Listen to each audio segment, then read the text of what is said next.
Senhoras e senhores deputados, faz hoje 15 dias que o Partido Social Democrata trouxe a debate o tema Economia e Emprego. O que pareceu ao Partido Socialista uma excentricidade do PSD teve afinal pelo menos um mérito, o de chamar o Partido Socialista a um tema que desde sempre tem estado no centro das nossas preocupações. Tanto que hoje cá estamos, novamente, a discutir o mesmo tema. Bem-ajam e bem-vindos ao debate. Se há coisa que o Partido Social Democrata se orgulha, é o de saber criar as condições necessárias para que o país se desenvolva e cresça de uma forma equilibrada e sustentável.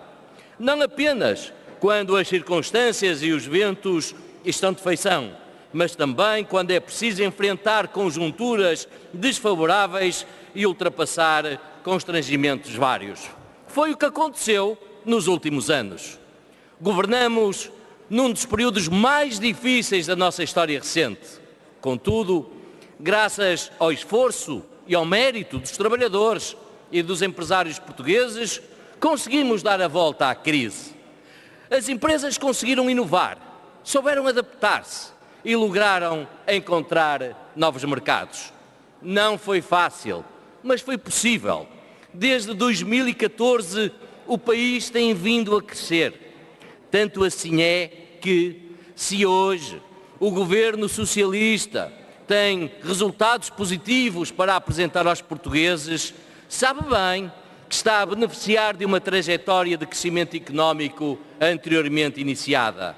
Claro que não o confessa, claro que não o reconhece publicamente, mas isso não altera a realidade.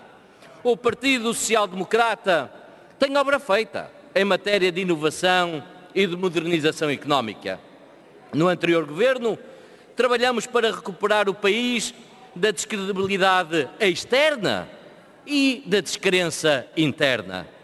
Nunca tivemos dúvidas que modernizar e democratizar a economia faz parte do caminho que é necessário percorrer para garantirmos um crescimento e uma prosperidade social duráveis. Pusemos em marcha um processo de financiamento da economia portuguesa com o foco na recapitalização das nossas empresas. Diversificamos as fontes de financiamento, incentivamos o investimento em start-ups, disponibilizamos várias linhas de crédito para apoiar as PMEs, colocamos os fundos europeus ao serviço da economia, encarando-os estrategicamente como motor do desenvolvimento. Programamos uma parcela importante do Portugal 2020 para a competitividade e internacionalização das nossas empresas, nunca esquecendo o apoio à inovação tecnológica e formação profissional. Melhoramos o ambiente competitivo com um conjunto de reformas, como na concorrência, e reforçamos a regulação da atividade económica. Imprimimos uma maior competitividade fiscal, trazendo um novo fogo à economia. Destaco a reforma do IRC, aprovada por mais de 85% dos deputados e que criou melhores condições para a promoção do investimento e criação de emprego. Um ganho para o país que, por um mero preconceito ideológico, esta maioria de esquerda decidiu desperdiçar. Promovemos o investimento, a competitividade e a coesão territorial. Realça o Plano Estratégico de Transportes e Infraestruturas, que com um amplo consenso estabeleceu quase 60 projetos de investimentos prioritários, que este Governo elogiou, mas infelizmente não concretizou. Mas também a reforma do setor portuário ou a criação do regime extraordinário de reabilitação urbana. Levamos a cabo uma profunda reforma na justiça. Quando muitas empresas viviam momentos de dificuldades, reorientamos o regime das insolvências para a recuperação das empresas, em vez de as abandonar à liquidação, através do PER, Processo Especial de Revitalização. Ganhou a economia e ganharam milhares e milhares de trabalhadores. Procedemos à reforma do setor energético, no combate às rendas excessivas, uma área considerava intocável e que constituía um entrave ao crescimento económico. E exigiu-se às grandes empresas do setor de energia uma contribuição extraordinária para o equilíbrio das contas públicas, solidária e equitativa, com o esforço do conjunto da sociedade portuguesa.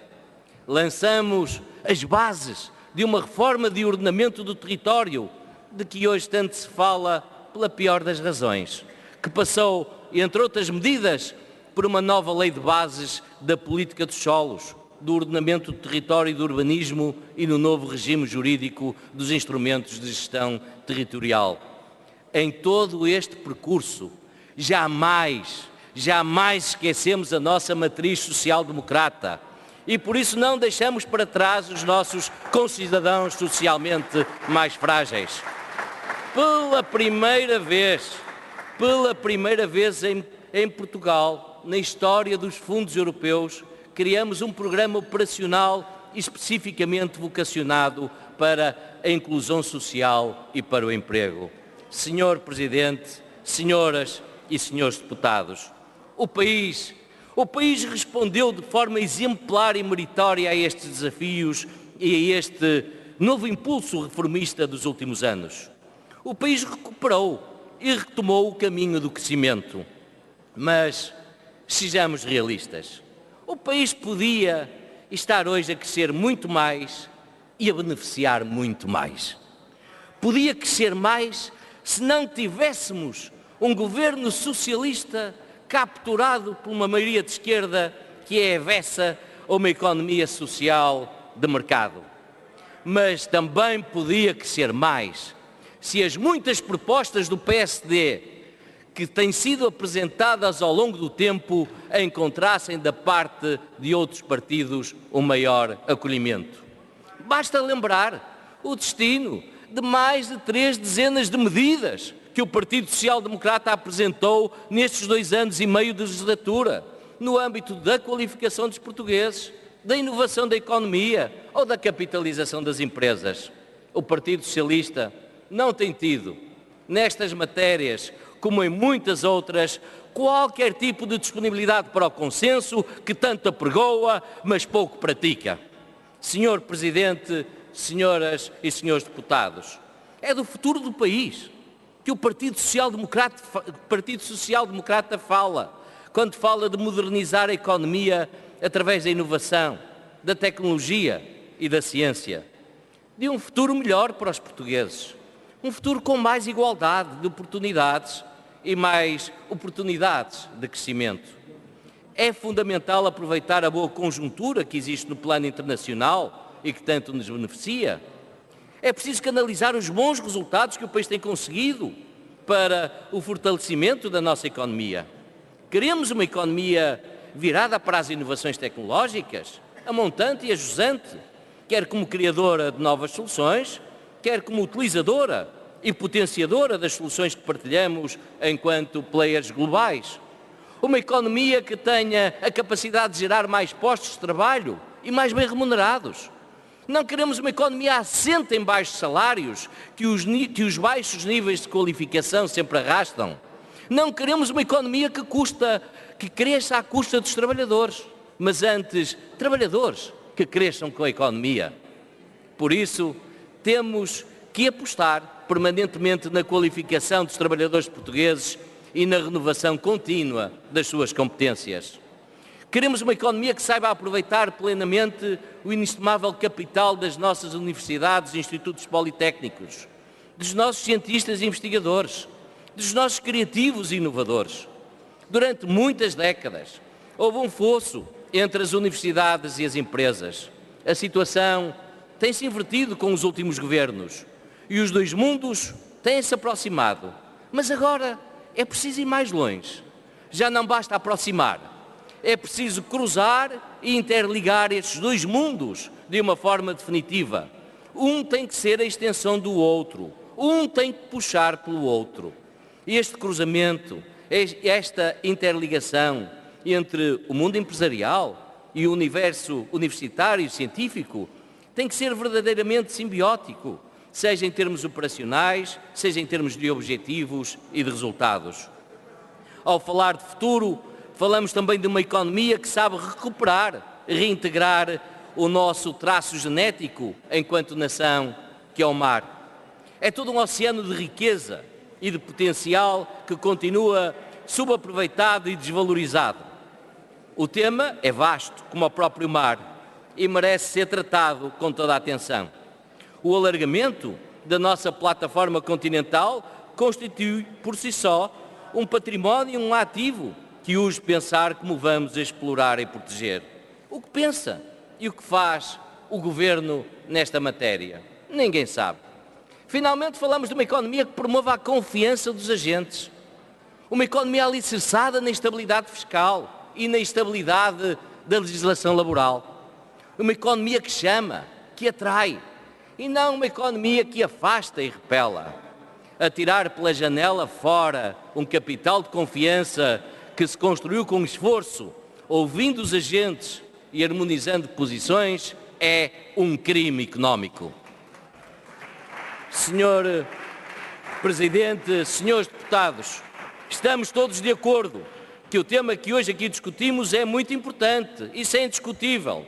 O que já é absolutamente discutível é a tendência, se não mesmo o vício, deste Partido Socialista de falar destes assuntos como se estivesse a inventar a roda, como se tivesse acordado hoje de manhã e tivesse tido uma epifania sobre a importância da inovação e da ciência na modernização da economia. Não, não, os senhores não só não estão a inventar a roda, como não estão a inventar o caminho. Estão apenas a dar-lhes nomes diferentes, a mudar a tabuleta. Depois de 2 anos e meio de silêncios, chegou o costumeiro momento de fazer as promessas. Na reunião do Conselho de Ministros de 15 de fevereiro, o Governo aprovou, e passo a citar, a constituição dos primeiros 6 laboratórios colaborativos, reunindo instituições científicas e académicas com o setor produtivo em diferentes áreas, como a vinicultura e outras.